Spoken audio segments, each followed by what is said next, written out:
Welcome back to the Ballroom Dance channel, where every day we meet here to share some more hot ballroom dance tea. Okay, so today we are going to talk about another question in the comments. I like your videos and the topic of sandbagging. I have a little different question on the topic. For Pro-Am in open level, the amateur competitors have no place to go beyond the upper levels. Most of them competed in the open level for many years. What's your comments and recommendations for those relative newcomers to compete at the open level? It seems a bit discouraging. Okay, so here goes. This is not only a quote-unquote Pro-Am issue. This is a challenge for every single competitor across the ballroom dance world, whether they are an amateur couple, a pro couple, or a Pro-Am couple. Now, in pro, I would say it's a little more challenging because they only have like championship level dancing, but it's the same challenge where you have a glass ceiling and everyone there is very experienced, especially as a newcomer. When you start competing in those open levels, you're up against people that very likely have many more years of training than you, have put in their political dues, just have a ton more experience dancing in that open choreography. Obviously, going up the ranks, we do learn the bronze, then we master the silver, then we master the gold.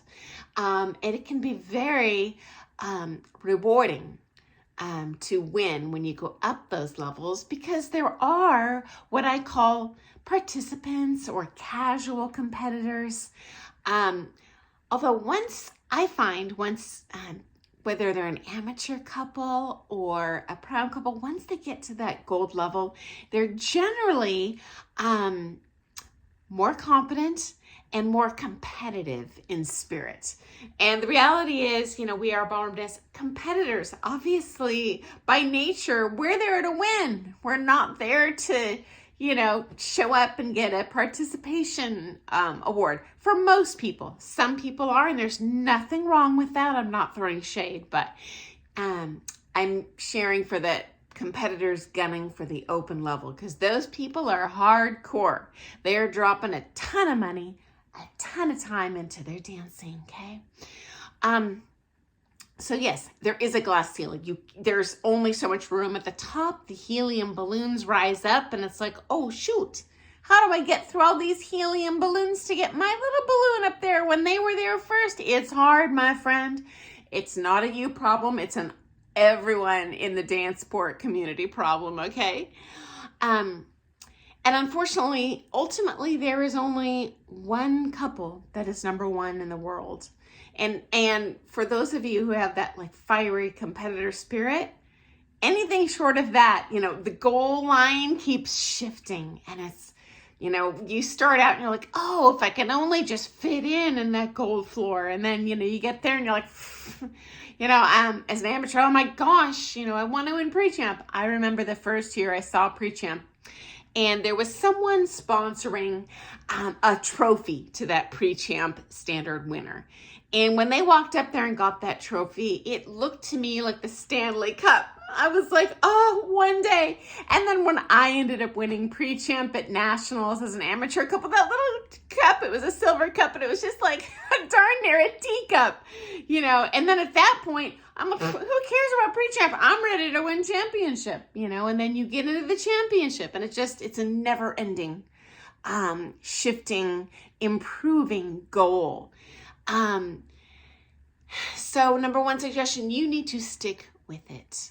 Okay, those dancers ahead of you who have, especially the ones who have been there longer, there is ultimately going to be, I'll call it a turnover, okay?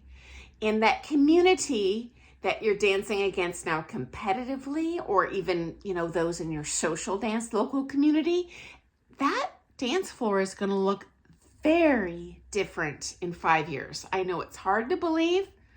Mark my words.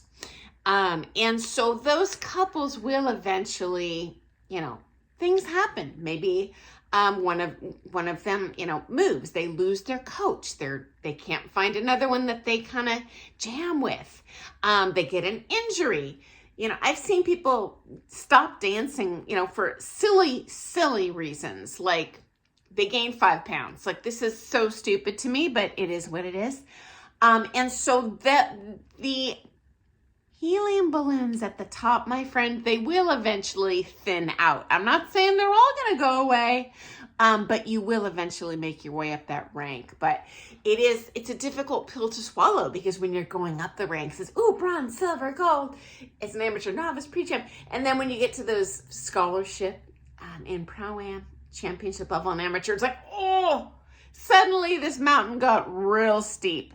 It's kind of like when you get to what they call the death zone on Everest, and it's hard enough to get there, but that last, I don't know how many thousand feet, it might as well be a universe away. And I understand, my heart goes out to you, and props to you, my friends. You are brave to go out there on that comp floor and throw it down against people that initially are going to be more skilled than you. This is a reality for everyone. They are much more experienced.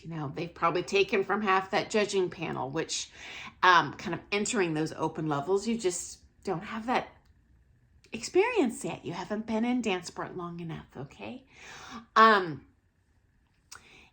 But in my opinion, one of the great motivators for improving your dancing is competing.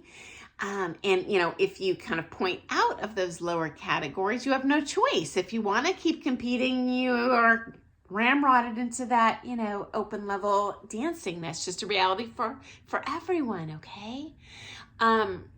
We're all in a different place in our dance journey. And I know it's hard to do as a competitor, but always remind yourself what got you into ballroom dance to begin with. Think about that very first lesson you took. My parents demanded I take ballroom dance lessons, and I was like, you're on crack. That is so dumb. Of course, guys, at that time, there was no Dancing with the Stars and such. I'm just thinking like something on TV that would never happen in real life. But I'll tell you what, guys, after it was a 45-minute lesson, I was addicted for life. That joy, that fun, moving to the music, seeing that I actually understood what I was being taught, that I could leave that lesson and execute what I had just been shown. And I love that now as a teacher. When I teach someone, even their first lesson, I am gobsmacked when they show up to a social dance and just throw it down. I am impressed. When a student, who's afraid of doing a show because it won't be perfect, they perform, I am impressed. Nothing but respect. Student that competes for the first time could care less how they place. I know they care, but me as the teacher, I am so proud, because I understand how brave that is to put yourself out there in front of so many people. Okay, that I get it. It's scary, but hey, nothing but respect to you for doing that, okay? And in my opinion, although it's very wise to make a very strong foundation for your dancing by staying in that syllabus as long as it's fair to the other competitors, you're following the rules. When you surround yourself with the highest level dancers, it's in itself a private lesson. It's a learning tool. You get to see yourself on the video, on the dance comp floor, side by side with those couples that, initially, are they going to have better showmanship? Are they going to have better technique, musicality, whatever? But you know what? I guarantee when you see yourself side by side, that is a fabulous learning tool, because many of us, of all ages as human beings, visual is definitely part of the way we learn. So regardless of where you place, there's always someone behind you that wishes they were in your shoes. Okay. So as a competitor, when I show up to the Miss Universe pageant, if I get runner-up for Miss Universe, I'm like, no one remembers the runners-up. They just remember the winner, who is Miss Universe. But you know what? I have news for you. There were hundreds of other people behind you that just dream that maybe one day they could be in your shoes, okay? Guarantee that even if you have taken one ballroom dance lesson, you know more than, 98% of the population at least. And they admire you, they respect you, they dream of being you, including on that comp floor. Guarantee all those syllabus competitors are like, wow, one day I want to be, like that dancer. So, keep your eye on the prize, but remember that joy you initially felt. Definitely show up to social dances. I think that keeps us down to earth and in touch with just that fun of dancing, because you know what? I get it. I've dropped a ton of money in this comp. I don't want to let my coaches down. The nerves are going, and so sometimes, if you don't get that placement you were hoping for, the comp is like, when you leave. But at least from my perspective, I don't go to the social dance to be impressed. I go to that social dance to feel that very first dance lesson joyful experience. And you know what? As a competitor, I bet people will be falling all over themselves, complimenting your dancing and wanting to dance with you, which might help you too. Also, make sure to look at those old videos. Guarantee you're better now than you were 10 years ago, 5 years ago, 2 years ago, 1 month ago, 1 lesson ago. It's a long journey, but in the end, you're getting better. Okay, so I hope that was helpful for you, my friend. Thanks so much for asking. And if I have not clarified anything, ask in the comments, and I'm happy to share more. I'm always trying to keep under that 10-minute mark, so I apologize. I'm hitting 12 minutes, but also, we are a worldwide community of ballroom dance friends here. So if you guys have suggestions on the technical piece, the morale challenge, when you get up to those open levels of competition, please share your experiences or your recommendations or your stories below, because I enjoy seeing those too, and it's helpful for everyone. I've had 40 years in this industry, as I say, but I'm only one person in a world of ballroom dancers, okay? So I look forward to seeing you friends first thing tomorrow morning. Happy dancing. Bye.